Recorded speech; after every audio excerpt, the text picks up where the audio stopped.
اچھا عباسی صاحب یہ بتائیے یہ جو ہر چیز ورچوئل ہو رہی ہے یہاں، تو لاک ڈاؤن بھی ورچوئل ہے یا اسمارٹ ہے، اب یہ ورچوئل پارلیمنٹ والا جو شوشہ چھوڑا گیا ہے اس میں سے تو وہاں کچھ حکمران جماعت کے لوگوں نے نکال دی ہے، تو یہ پریکٹیکل ہے کسی قسم کا اجلاس بلانا؟ اور یہ آئینی ضرورت تو ہے، بلکہ ایاز صادق صاحب نے تو یہ بھی کہا کہ اسمبلی کی جو آئین کے ہوتی ہے کہ اتنے دن اس کو اجلاس بلانا ہوتا ہے سال میں، وہ بھی پورا کرنا ہے، تو یہ اجلاس کو بلانا جو ہے اس کے لیے انتظامات تو کیے جا سکتے ہیں اگر if there is a will۔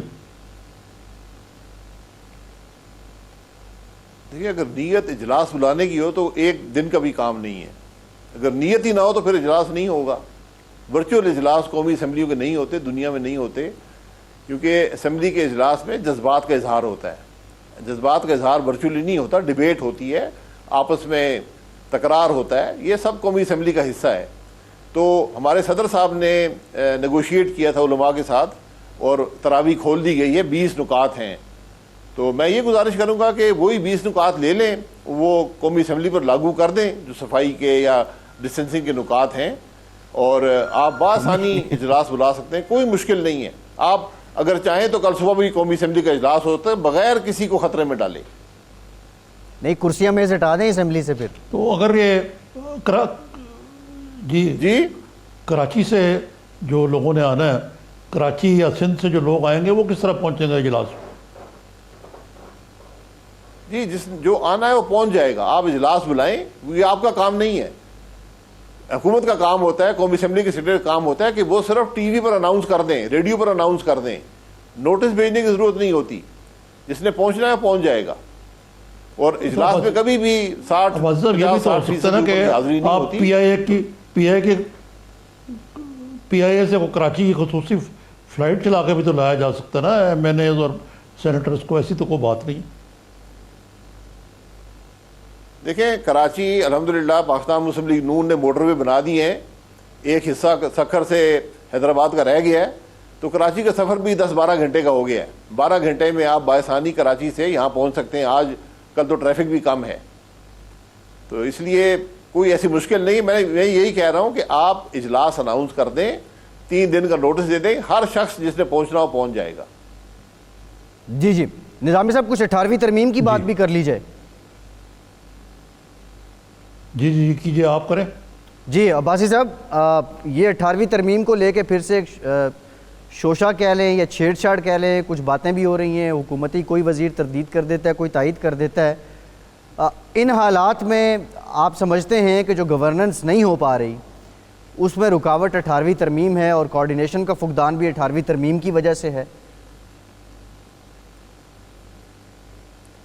دیکھیں یہ جو لوگ باتیں کرتے ہیں 18ویں ترمیم کی، انہوں نے 18ویں ترمیم کبھی پڑھی ہی نہیں ہے، ان کو یہ نہیں پتا کہ 18ویں ترمیم ہے کیا۔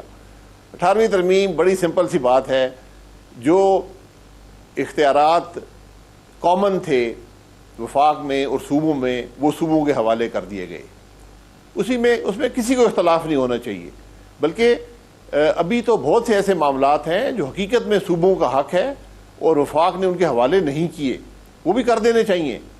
تو جو 18ویں ترمیم کا ایفیکٹ ہے اس کو تو بڑھانے کی ضرورت ہے۔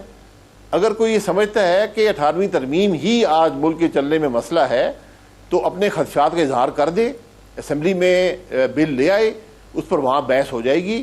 یہ کوئی مذاق نہیں ہے، کیونکہ جو صوبائی اختیارات ہیں ان پر وفاق تجاوز نہیں کر سکتا، یہ ان کے حوالے کر دیے گئے ہیں، اور وفاق کو آج اپنے کام پر کنسنٹریٹ کرنا چاہیے، اپنے کام پر توجہ دینی چاہیے۔ وفاق وہ کام نہیں کر سکتا، وہ صوبوں کے معاملے میں مداخلت نہیں کر سکتا، بلکہ اب تو ضرورت اس بات کی، اور حقیقت ہے یہ میری ذاتی رائے ہے، اور میں اس پر بڑے سختی سے یقین رکھتا ہوں کہ ملک میں نئے صوبے بنانے کی ضرورت ہے، اور اس سے 18ویں ترمیم کے اثرات جو ہیں وہ عوام تک پہنچیں گے۔ تو اور 18ویں ترمیم کو تو مضبوط کرنے کی ضرورت ہے۔ مثلا جو آپ کے بجلی اور گیس کے معاملات ہیں یہ آپ کو صوبوں کے حوالے کر دینے چاہیے۔ جو وفاق ہے وہ بجلی بنانے تک محدود ہو، اس کے بعد معاملات صوبوں کے حوالے کر دیں، وہ چلائیں۔ اور یہ آپ کا آئین بھی یہی کہتا ہے. تو آج بھی جو آئین جو حقیقت ہے وفاقی حکومت کی وہ متصادم ہے جو روح ہے 18ویں ترمیم کی اور آئین کی.